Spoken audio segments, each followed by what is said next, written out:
একজন একটা পোস্ট দিল যে তানভীর ভাইকে এখন আর বন্দিপাঠ ছাড়া টাকা টুকা দেয় না, টাকা পয়সা আগের মতো ইনকাম হয় না, এই জন্য এখন তানভীর ভাই গাড়ির বিজনেস শুরু করছে।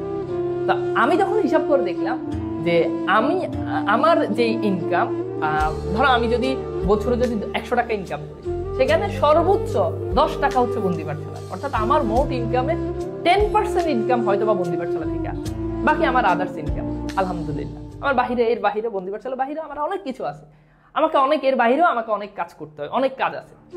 তো টাকাই যদি একমাত্র উদ্দেশ্য হতো, টাকাই যদি বন্দিপাঠ ছাড়ার সাথে আমার সাথে যদি সম্পর্ক হতো, তাহলে আমি তানভীর অনেক আগে বন্দিপাঠ ছাড়া থেকে চলে যেতাম।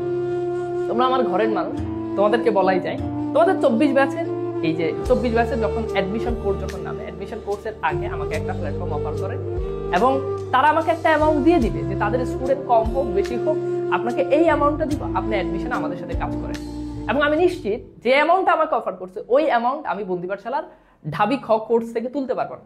এখন কোর্স শেষের দিকে তাই হয়েছে, ওই টাকাটা কিন্তু আসে না, প্রায় 2500 মতো স্টুডেন্ট, বাট ওই টাকাটা আসলে আমি উঠাইতে পারি না। আমি জানি যে উঠবে, তো টাকাই যদি উদ্দেশ্য হতো তাহলে আমি অনেক আগেই আমি চলে যেতাম। হ্যাঁ, কিছু সম্পর্ক অনেক সময় টাকা পয়সারও বাহিরে চলে যায়। তো বন্দিপাঠ ছাড়া আমার কাছে এখন শুধু একটা প্রতিষ্ঠান না, আমি মনে করি যে এটা আমার নিজের প্রতিষ্ঠান, আমি এখানে ফাউন্ডার না। বাট তাতে কি হয়েছে, আমি সবসময় চেষ্টা করি যে আমি আসলে কি পেলাম সেটা না, আমার কাছ থেকে স্টুডেন্টরা কিভাবে উপকৃত হলো, আমার কাছ থেকে প্রতিষ্ঠান কিভাবে উপকৃত হলো, এটা আমি সব সময় এটাই আমার মাথায় থাকে। বন্দিপাঠ ছাড়া আজকের যে বাংলা, এই বাংলাটা আমি নিজ হাতে, আমার নিজের হাতে এককভাবে আমি আজকে এই পর্যায়ে নিয়ে আসছি।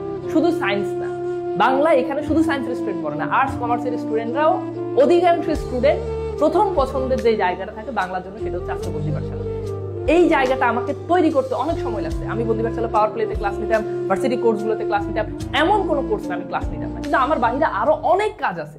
আমি এত কাজ থাকতো আমি কখনো বন্দিপাঠ ছাড়ার কোর্সে আমি ক্লাস নিই নাই এরকম না, খুব বেশি ক্লাস পাবেন এরকমও না, কম ক্লাস পাবেন, বাট তবু আমি নিই। এমনকি আমি 9-10 ব্যাচগুলোতেও ক্লাস নিয়েছি এবং এখনো 9-10 ব্যাচগুলোতেও ক্লাস নিচ্ছি। তো এখানে অনেক টিচার আসছে, অনেক বাংলা টিচার আসছে, অনেক নতুন করে এখন অনেক জুনিয়ররা ঢুকতেছে। বাট এই জায়গাটা তারা তো এখন একটা সাজানো একটা বাগান পাইতেছে, একটা সাজানো একটা ফুলের বাগান পাচ্ছে। বাট এই বাগানটা তৈরি করতে তানভীরের অনেক সময় দিতে হয়েছে এবং অনেক কষ্ট করতে হয়েছে।